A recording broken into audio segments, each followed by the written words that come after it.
Oke, kali ini kita lanjutkan untuk pembahasan soal UTS Bio, dasar bioproses, tahun 2020-2021 semester ganjil nomor 2. Di sini Anda diminta untuk membuat suatu medium untuk produksi suatu protein yang memiliki nilai jual yang tinggi.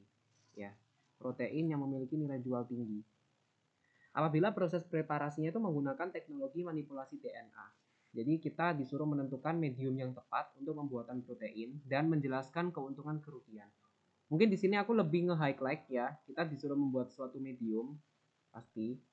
Nah, yang mana medium ini untuk produksi protein bernilai jual tinggi. Nah, bernilai jual tinggi. Mungkin dalam bayangan kita, kalau protein bernilai jual tinggi itu pasti nanti larinya itu ke produk farmasi ya, ke produk farmasi. Nah, mungkin memang ada banyak lagi sih sebenarnya produk, tapi biasa itu produk farmasi yang memiliki nilai jual tinggi, terutama ini. Nah, preparasinya itu menggunakan teknologi manipulasi DNA. Oke, kalau misalkan kita lihat medium yang tepat untuk pembuatan protein tersebut, kita lihat ini proteinnya bernilai jual tinggi ya. Jadi pembuatannya itu tidak bisa sembarangan ya. Maka kalau kita ingat media ya atau medium, media pertumbuhan. Media pertumbuhan itu ada dua, ada define media, nah ada kompleks media. Nah, define media itu yang kayak gimana? Yang define media itu pasti nanti kandungan medianya. Nah, kandungan medianya itu spesifik ya, spesifik. Kemudian selain itu dia pasti ditinjau dari harga ya, harganya lebih mahal. Harga lebih mahal, tapi dia reproducible gitu. Maksudnya dia itu bisa digunakan lagi. Nah, tapi kalau kompleks media, kandungan media itu tidak jelas gitu loh.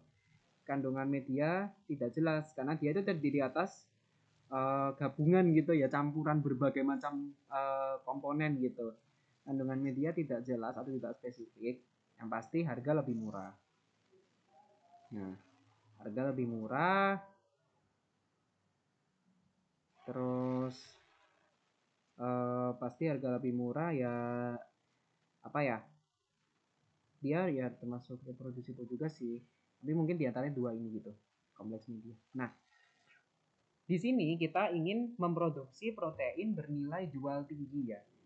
Maka dalam pembuatannya itu tidak bisa sembarangan seperti aku sampaikan di awal. Berarti kalau dalam menurutku gitu ya, maka medium yang tepat untuk pembuatan protein tersebut adalah kita pakai define media. Ya. Kenapa? Karena dengan define media itu kita bisa menyediakan kandungan spesifik ya. Kandungan spesifik sesuai dengan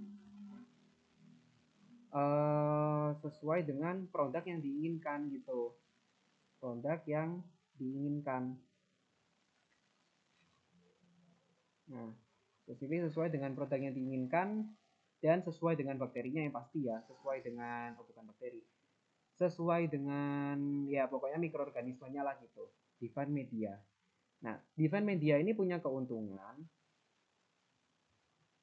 Keuntungannya apa? Keuntungannya karena dia define media berarti dia bisa menyuplai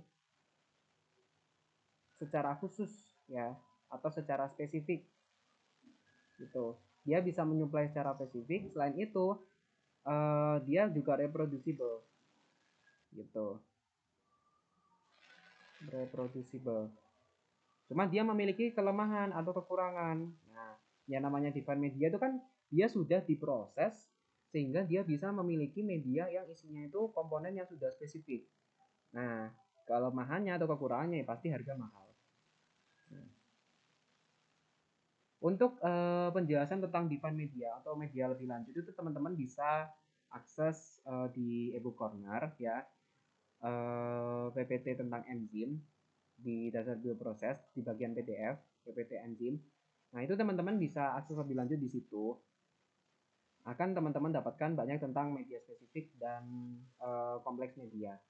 Sebenarnya kita bisa pakai kompleks media, cuman karena kita itu ingin mediumnya itu spesifik pada suatu apa ya, untuk memproduksi suatu protein tertentu gitu. Jadi nggak bisa sembarangan, apalagi ini dia juga bernilai jual tinggi gitu. Maka dibutuhkan define media yang pasti. Karena define media itu biasanya digunakan untuk memang produk-produk farmasi biasanya itu. Karena ya produk farmasi kan dibikin dari mikroorganisme yang memang diperlakukan itu secara khusus gitu. Sehingga pakai define media.